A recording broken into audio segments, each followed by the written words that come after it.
ಓಂ ಪೃಥಗ್ ಉಪದೇಶಾತ್ ಓಂ ಎರಡನೇ ಅಧ್ಯಾಯದ 3ನೇ ಪಾದದ 28ನೇ ಸೂತ್ರ ಇದೆ. ಪೃಥಗ್ ಉಪದೇಶಾಧಿಕರಣ ಅಂತ ಈ ಅಧಿಕರಣ ಇದೆ. ಅದರಲ್ಲಿ ಪೃಥಗ್ ಉಪದೇಶಾತ್ ಅಂತ ಇದು ಒಂದು ಸೂತ್ರ.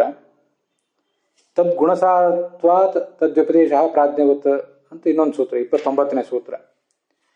ಇವೆರಡು ಸೂತ್ರಗಳನ್ನು ಸೇರಿಸಿ ಒಂದು ಅಧಿಕರಣ ಮಾಡಿದ್ದಾರೆ. ಇದು ಪ್ರಶ್ನ ಯಾವ ಈ ಅಧಿಕರಣ ಯಾವ ಪ್ರಶ್ನಕ್ಕೆ ಉತ್ತರ ರೂಪವಾಗಿ ಹೊರಟಿದೆ ಅಂತ ಅನ್ನೋದನ್ನ ಈಗ ನೋಡಬೇಕು. ಭಗವಂತನಿಗೆ ವಿಶ್ವಕರ್ತೃತ್ವ ಮೊದಲಾದ ಗುಣಗಳನ್ನು ನೀವು ಪ್ರತಿಪಾದನೆ ಮಾಡಿದೆ. ವಿಶ್ವಕರ್ತೃತ್ವ ಮೊದಲಾದ ಗುಣಗಳುಳ್ಳವನು ಆ ಭಗವಂತ ಅಂತ. ಆ ಥರ ವಿಶ್ವಕರ್ತೃತ್ವ ಮೊದಲಾದ ಗುಣಗಳು ಆತನಲ್ಲಿ ಬರಬೇಕಾದ್ರೆ ಅವನು ಈ ಜಗತ್ತಿಗಿಂತ ಭಿನ್ನನಾಗಿರ್ಬೇಕಲ್ಲ. ಜಗತ್ತಿಗಿಂತ ಭಿನ್ನನಾಗಿದ್ರೆ ಅವನಲ್ಲಿ ಗುಣಾದಿಗಳು ಬರಬಹುದು. ಯಾರು ಜಗತ್ತಿನಿಂದ ಅಭಿನ್ನನೋ ಅವನಲ್ಲಿ ಗುಣಗಳೇ ಬರೋದೇ ಸಾಧ್ಯ ಇಲ್ಲ. ದ್ವಾಸುಪರ್ಣ ಇತ್ಯಾದಿ ಭೇದ ಶ್ರುತಿಯನ್ನು ನೀವೇನೋ ನಮಗೆ ಉದಾಹರಣೆ ಕೊಡಬಹುದು.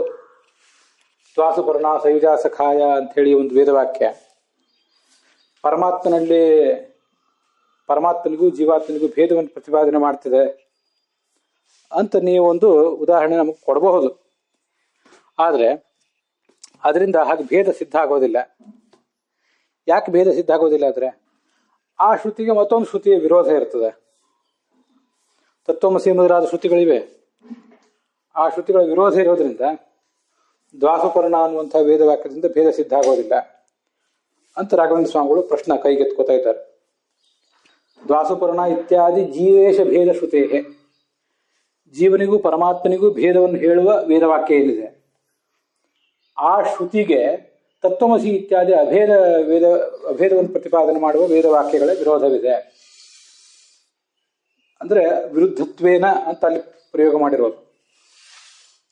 ತತ್ವಮಸಿ ಇತ್ಯಾದಿ ಅಭೇದ ಶ್ರುತಿಗಳಿಂದ ವಿರುದ್ಧವಾಗಿದೆ, ತಡೆ ಹಿಡಿಯಲ್ಪಟ್ಟಿದೆ ಈ ಭೇದವಾಕ್ಯ. ಆದ್ರಿಂದ ಅಮಾನತ್ವೆ, ಅದರಿಂದ ಒಂದು ಪ್ರಮಾಣವೇ ಅಲ್ಲ. ಅಮಾನತ್ವೇ ಅಥವಾ ಅಮಾನತ್ವೇನ ಅಂತ ಇದ್ದಿರಬಹುದು, ಅದು ಅಪ್ರಮಾಣ ಆಯ್ತದು. ಆದ್ರಿಂದ ಜೀವೇಶ ಭೇದ ಸಿದ್ಧ, ಜೀವ ಮತ್ತು ಪರಮಾತ್ಮರ ನಡುವಿನ ಭೇದ ಅಂತ ಅನ್ನೋದು ಸಿದ್ಧ ಆಗೋದಿಲ್ಲ. ಆದ್ರಿಂದ ನ ಹರೇಹ ವಿಶ್ವಕರ್ತೃತ್ವಾದವು ಶ್ರುತಿ ಸಮನ್ವಯ ಯುಕ್ತ. ಭಗವಂತನೇ ವಿಶ್ವಕರ್ತ, ಅವನ ಸಕಲ ಗುಣಪರಿಪೂರ್ಣ ಅಂತೆಲ್ಲ ಶ್ರುತಿ ಸಮನ್ವಯ ಮಾಡಿದ್ರಲ್ಲ ನೀವು. ಆ ಥರ ಶ್ರುತಿ ಸಮನ್ವಯ ಮಾಡಿದ್ದು ಸರಿಯಾಗಲಿಲ್ಲ. ಇತ್ಯತಃ ಪ್ರಾಪ್ತಂ. ಈ ಒಂದು ಪ್ರಶ್ನೆಗೆ ಉತ್ತರ ರೂಪವಾಗಿ ಪೃಥಗ್ ಉಪದೇಶ ಅನ್ನುವಂಥ ಈ ಎರಡು ಸೂತ್ರಗಳು ಆ ಅಧಿಕರಣ ಹೊರಟಿದೆ. ಅದನ್ನು ಜೀವಸ್ತದ್ವಶಗಸ್ಸದ ಅಂತ ಆಚಾರ್ಯರು ಸಂಗ್ರಹಿಸಿದ್ದಾರೆ. ಅಂತೂ ಜೀವಸ್ತದ್ವಶಗಸ್ಸದ ಅನ್ನೋ ಮಾತಿನಿಂದ ಹಿಂದಿನ ಅಧಿಕರಣ ಆ ಅಧಿಕರಣವನ್ನು ಸಂಗ್ರಹಿಸಿದ್ದಾರೆ, ಪೃಥಗ್ ಉಪದೇಶಾಧಿಕರಣವನ್ನು ಸಂಗ್ರಹ ಮಾಡಿದ್ದಾರೆ. ವ್ಯತಿರೇಕಾಧಿಕರಣ ಅಂತೆಲ್ಲ ಹಿಂದೆ ಏನು ಬಂತಲ್ಲ, ಅವನಿಗೆ ಸ್ವಾತಂತ್ರ್ಯ ಇಲ್ಲ ಅಂತ ಹೇಳುವ ಅಧಿಕರಣ ಎಲ್ಲನೂ ಕೂಡ ಸಂಗ್ರಹಿಸಿದ್ದಾರೆ.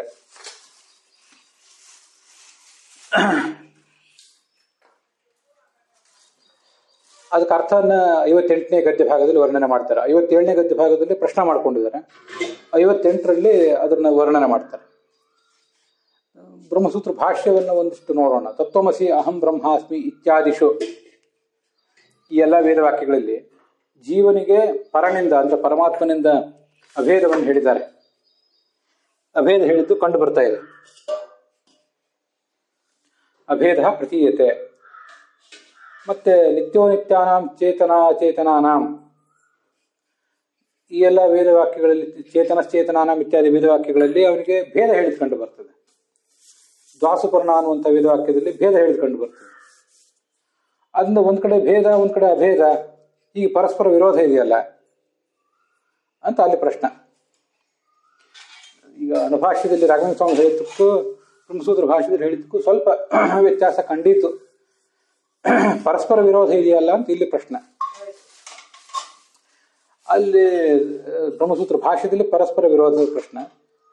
ಅನುಭಾಷ್ಯದ ವ್ಯಾಖ್ಯಾನ ತತ್ವಮಂಜರಿಯಲ್ಲಿ ಅಭೇದ ವಾಕ್ಯದಿಂದ ಭೇದ ವಾಕ್ಯಕ್ಕೆ ವಿರೋಧ ಅಂತ ಈ ಪ್ರಶ್ನೆ ಇದೆ. ಅಥ ಉಚ್ಯತೆ ಅಂತ ಏನೇ ಇರಲಿ ಅಂತೂ ಈ ಪ್ರಶ್ನೆಗೆ ಉತ್ತರ ಕೊಡಬೇಕಾದಂತೂ ನಿಶ್ಚಿತ. ಪೃಥಗ್ ಉಪದೇಶಾತ್ ಅಂತ ಕೌಶಿಕ ಶ್ರುತಿ ಇದೆ. ಇದು ಇದು ಸೋಪಪತ್ತಿಕ ಕೌಶಿಕ ಶ್ರುತೇ ಭಿನ್ನ ಏವ ಜೀವ. ತುಂಬ ಚೆನ್ನಾಗಿದೆ ನಾವು ಅನುಸಂಧಾನ ಮಾಡಲಿಕ್ಕೆ. ಅನೇಕ ಕಡೆ ವೇದವಾಕ್ಯ ಅಂತನ್ನೋದು ಯಾವುದೋ ಒಂದು ಅರ್ಥವನ್ನು ಪ್ರತಿಪಾದನೆ ಮಾಡ್ತಿರ್ತದೆ. ವೇದವಾಕ್ಯ ಅರ್ಥವನ್ನು ಪ್ರತಿಪಾದನೆ ಮಾಡುವಾಗ ಆಗಮ ಎಂಬ ನೆಲೆಯಲ್ಲಿ ಪ್ರತಿಪಾದನೆ ಮಾಡ್ತದೆ. ಪ್ರಮಾಣಗಳು 3: ಪ್ರತ್ಯಕ್ಷ, ಅನುಮಾನ, ಆಗಮ ಅಂತ 3 ಪ್ರಮಾಣಗಳು. ವೇದವಾಕ್ಯ ಏನನ್ನಾದರೂ ವಿಷಯ ಹೇಳುವಾಗ ಅದು ಆಗಮ ಎಂಬ ರೂಪದಿಂದ ಅರ್ಥ ಹೇಳ್ತಿರ್ತದೆ, ಒಪ್ಪೋಣ. ಆದರೆ ಕೆಲವು ವೇದವಾಕ್ಯಗಳು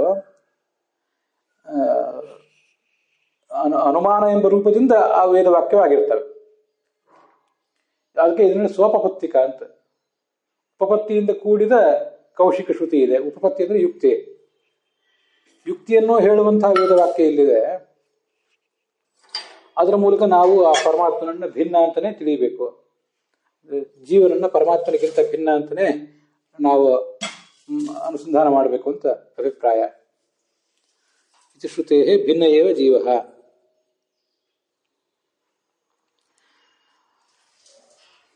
ಭಿನ್ನೋಚಿಂತ್ಯ ಪರಮೋ ಜೀವ ಸಂಘಾತ್. ಅದೇನು ಹೇಳ್ತಿದೆ? ಪರಮಾತ್ಮ ಭಿನ್ನನಾಗಿದ್ದಾನೆ. ಅಚಿಂತ್ಯ ಶಕ್ತಿ ಉಳ್ಳವನಾಗಿದ್ದಾನೆ.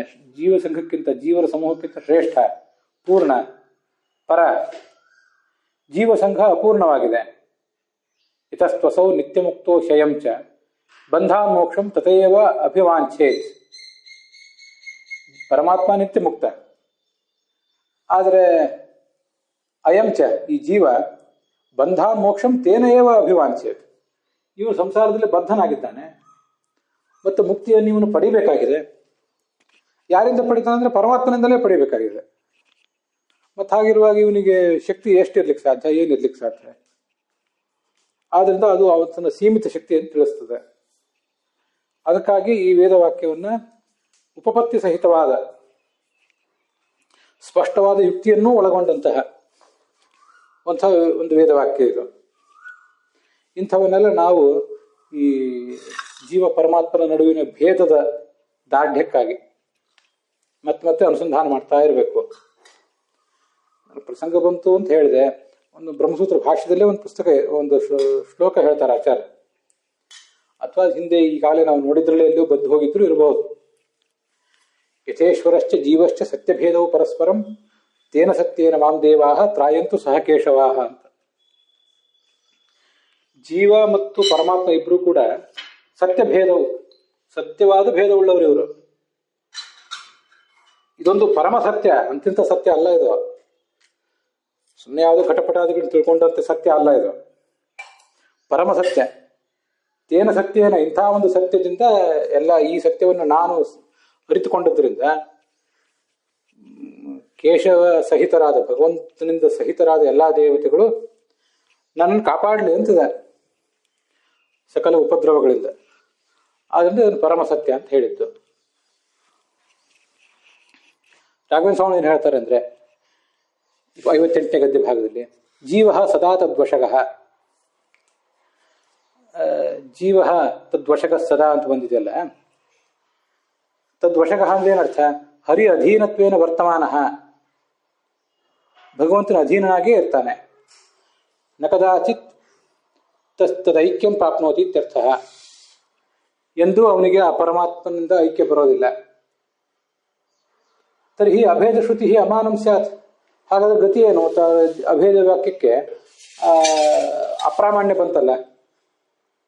ಇತ್ಯತಃ ಜೀವ ತದ್ವಶಃ ಇತ್ಯೇವ ವಾಚ್ಯೆ ಜೀವಸ್ತದ್ವಶಃ ಇತ್ಯುಕ್ತಂ. ಜೀವಸ್ತದ್ವಶಃ, ಅವನ ಅಧೀನದಲ್ಲಿ ಇರ್ತಾನೆ ಅಂತ ಅಷ್ಟು ಮಾತ್ರ ಹೇಳಲಿಲ್ಲ, ವಶ ಗ ಅಂತ ಹೇಳಿದರು. ಹಿಂದೆ ಗ ಅನ್ನೋದಕ್ಕೆ ಗಮನವುಳ್ಳವನು, ಉತ್ಕ್ರಾಂತಿಗತ್ಯಾದಿಭ್ಯಾಮ್ ಅಂತ ಬಂದಿತ್ತಲ್ಲ, ಹಾಗೆ ಗಮನವುಳ್ಳವನು ಅಂತ ಅರ್ಥ ಆಗಿತ್ತು ಹಿಂದೆ. ಈಗಿಲ್ಲಿ ಗಮನವುಳ್ಳವನು ಅಂತ ಅರ್ಥ ಅಲ್ಲ. ಈಗ ಅವನಿಂದ ಜ್ಞಾನವನ್ನು ಪಡೆಯುವವನು ಅಂತ ಅರ್ಥ. ಹಾಗೆ ಇಲ್ಲಿ ಗ ಅನ್ನೋ ಶಬ್ದಕ್ಕೆ ಅರ್ಥ ಇಟ್ಕೋಬೇಕು. ಅವನಿಂದಲೇ ಜ್ಞಾನವನ್ನು ಪಡೆದು ಅವನು ಗ ಅನ್ನೋದಕ್ಕೆ ಹೀಗೆ ಅರ್ಥ ಇಟ್ಕೊಳ್ಳೋಣ. ಇನ್ನು ವಿಸ್ತರಿಸಿ ನಾನು ಹೇಳೋ ಪ್ರಯತ್ನ ಮಾಡ್ತೇನೆ. ಗ ಅಂದ್ರೆ ಸಂಸಾರವನ್ನ ಹೊಂದಿದ ಈ ಜೀವ, ಸಂಸಾರದಲ್ಲಿ ಬಂದು ಬಿದ್ದ, ಹೌದಾ? ಪರಮಾತ್ಮನಿಂದಲೇ ಬಂದು ಬಿದ್ದವನು ಪರಮಾತ್ಮನಿಂದಲೇ ಜ್ಞಾನವನ್ನು ಪಡೆದ. ಅಂದ್ರೆ ಇಲ್ಲಿ ಜ್ಞಾನವನ್ನು ಪಡೆಯುವಿಕೆ ಅಂತ ಅರ್ಥ. ಗಮಿಹಿ ಅರ್ಥ ಜ್ಞಾನಾರ್ಥ. ಇಲ್ಲಿ ರಾಘವೇಂದ್ರ ಸ್ವಾಮಿಗಳು ಹೇಳ್ತಾ ಇದ್ದಾರೆ. ವಶಗಃ ಅಂದ್ರೆ ವಶನಾಗಿ ಇರುವವನು, ಹೋಗುವವನು, ಬರುವವನು ಮಾತ್ರ ಅರ್ಥ ಅಲ್ಲ, ತಿಳಿಯುವುದು. ಸಂಸಾರದಲ್ಲಿ ಬಂದು ಬಿದ್ದದ್ದು ಅವನಿಂದ, ಮತ್ತೆ ಸಂಸಾರದಿಂದ ಅವನು ಪಾರಾಗುವುದು ಅವನಿಂದಲೇ, ಜ್ಞಾನವನ್ನು ಪಡೆದು ಪಾರಾಗುವುದು ಅವನಿಂದಲೇ. ಆನಂದಾದೇಹ ಉಪಲಕ್ಷಣಂ, ಜ್ಞಾನ ಮಾತ್ರ ಅಲ್ಲ, ಜ್ಞಾನ, ಆನಂದ, ಭಕ್ತಿ, ವೈರಾಗ್ಯ ಎಲ್ಲ ಪಡೆಯುವುದು ಅವನಿಂದಲೇ ಅಂತ ಅರ್ಥ. ಆನಂದಾದೇಹ ಉಪಲಕ್ಷಣಂ. ಹೀಗೆ ಎಲ್ಲವನ್ನೂ ಅವನಿಂದಲೇ ಪಡಿತಾನೆ ಅಂತಂದ್ಮೇಲೆ ಇವನು ಭಿನ್ನನೇ ಆಗಿರಬೇಕು. ಜೀವ ಪ್ರಸ್ತುತ ಹರಿಯಧೀನ ಜ್ಞಾನಾನಂದಾದಿಮಾಂಶ್ಚೇತ್ಯರ್ಥ. ಈ ಜೀವ ಭಗವಂತನಿಂದ ಜ್ಞಾನಾದಿಗಳನ್ನು ಪಡ್ಕೊಳ್ತಾ ಇದ್ದಾನೆ. ವಶಕ ಅಂದ್ರೆ ಅಧೀನನಾಗಿ ಜ್ಞಾನ, ಆನಂದ ಇತ್ಯಾದಿಗಳನ್ನು ಪಡ್ಕೊತಾನೆ. ಯಾರ ಅಧೀನನಾಗಿ ಅಂದ್ರೆ ಅಲ್ಲಿ ಪ್ರಸ್ತುತನಾದವನು ಹರಿಯೇ, ಮತ್ತೆ ಯಾರಿದ್ದಾರಲ್ಲಿ? ಅವನಿಂದಲೇ ಜ್ಞಾನಾದಿಗಳನ್ನು ಪಡ್ಕೊತಾನೆ ಅಂತ ಅದರ ತಾತ್ಪರ್ಯ. ಅದಕ್ಕೆ ಪ್ರಸ್ತುತ ಅಂದ್ರೆ ಅಲ್ಲಿ ಪ್ರಸಕ್ತನಾದವನು ಅಂತ ಹೇಳಿದ್ರು. ತಥಾಚ ಈಶ್ವರ ಜೀವೋಪಿ ಜ್ಞಾನಾದಿಮಾನಿತಿ ಕೃತ್ವ ಆದಿತ್ಯೋ ಯೂಪಃ ಸಿಂಹಶ್ಚೈತ್ರ ಇತ್ಯಾದಿ ಅಭೇದ ಶ್ರುತಿ ಸಾದೃಶ್ಯಾದ ಅಭೇದ ಪರೇತ್ಯುಕ್ತಂ ಭವತಿ. ಅಭೇದ ವಾಕ್ಯಗಳಿಗೆ ಅಪ್ರಾಮಾಣ್ಯ ಹೇಳಿಬಿಟ್ರಲ್ಲ ಅಂತ ಅವರಿಗೆ ಸಂಕಟ, ಮಾಯಾವಾದಿಗಳಿಗೆ. ನಾವು ಅದ್ರ ಅಪ್ರಮಾಣ ಅಂತೇಳಿ ತಳ್ಳಿ ಹಾಕ್ತಾ ಇಲ್ಲ, ಬೇರೆ ಅರ್ಥ ಅದಕ್ಕೆ ಹೇಳಬೇಕು ಅಂತ ಹೇಳ್ತಿದ್ದೀವಿ ಅಷ್ಟೇ. ಅದು ನಮ್ಮ ತಾತ್ಪರ್ಯ. ಹಾಗಾದ್ರೆ ಬೇರೆ ಅರ್ಥ ಏನು ಅಂದ್ರೆ ಸಾದೃಶ್ಯಾತ್ ಅಭೇದ ಪರ.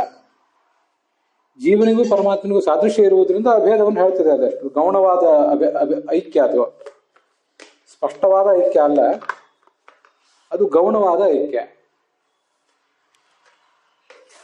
ಈ ಗೌಣವಾದ ಐಕ್ಯ ಹೇಗೆ ಅಂದ್ರೆ ಆದಿತ್ಯೋ ಯೂಪ. ಯೂಪ ಅಂದ್ರೆ ಯಜ್ಞದಲ್ಲಿ ಪಶುಗಳನ್ನು ಕಟ್ಟುವ ಕಂಬ, ಅದನ್ನ ಆದಿತ್ಯೋ ಯೂಪ ಅಂತ ಹೇಳ್ತಾರೆ. ಸೂರ್ಯನೇ ಆ ಕಂಬ ಅಂತ. ಸೂರ್ಯನೇ ಆ ಕಂಬ ಅಂತಂದ್ರೆ ಏನರ್ಥ? ಕಂಬದೊಳಗೆ ಸೂರ್ಯ ಸನ್ನಿಹಿತನಾಗಿರ್ತಾನೆ ಅಂತ ಈಗ ಅರ್ಥ. ಅಲ್ಲಿ ಅನುವಾದ ಮಾಡಿದ್ದವರು ಅದನ್ನು ಅನುವಾದ ಮಾಡಿಲ್ಲ ಈ ಭಾಗನ. ಸಿಂಹಶ್ಚೈತ್ರ, ಚೈತ್ರನೇ ಸಿಂಹ ಅಂತ ವ್ಯವಹಾರದಲ್ಲಿ ಹೇಳ್ತಾರೆ. ಅವೆರಡು ವಾಕ್ಯ ಯಾಕೆ ಕೊಟ್ಟಿದ್ದಾರೆ ಅಂದ್ರೆ ಆದಿತ್ಯೋಯೂಪ ಅಂತ ಅನ್ನೋದು ವೇದವಾಕ್ಯ, ಶಾಸ್ತ್ರದಲ್ಲಿ ಬಂದಿರುವಂಥದ್ದು. ಸಿಂಹಶ್ಚೈತ್ರ ಅಂತ ವ್ಯವಹಾರ. ಚೈತ್ರ ಅನ್ನೋ ವ್ಯಕ್ತಿಯನ್ನು ಸಿಂಹ ಅಂತ ಹೇಳಿದ್ರೆ ವಾಸ್ತವಿಕವಾಗಿ ಅವನು ಸಿಂಹ ಅಂತ ಅರ್ಥ ಅಲ್ಲ, ಸಿಂಹಕ್ಕೆ ಸದೃಶ ಇವನು ಅಂತ ಅರ್ಥ. ಹಾಗೆ ಜೀವನು ಕೂಡ ಪರಮಾತ್ಮನಿಂದ ಅಭಿನ್ನ ಅಂತಂದ್ರೆ ಪರಮಾತ್ಮನಂತೆ ಈಶ್ವರವತ್ ಜೀವೋಪಿ ಜ್ಞಾನಾದಿಮಾನ್, ಜ್ಞಾನ, ಭಕ್ತಿ, ವೈರಾಗ್ಯ ಇತ್ಯಾದಿಗಳನ್ನು ಪಡೆದವನು ಅಂತ ಅರ್ಥ ಇದೆ. ಆದ್ರಿಂದ ವಾಸ್ತವಿಕವಾದ ಭೇದ ಇಲ್ಲ, ನಮ್ಗೆ ಯಾವ ದೋಷವೂ ಇಲ್ಲ ಅಂತದ್ರ ತಾತ್ಪರ್ಯ.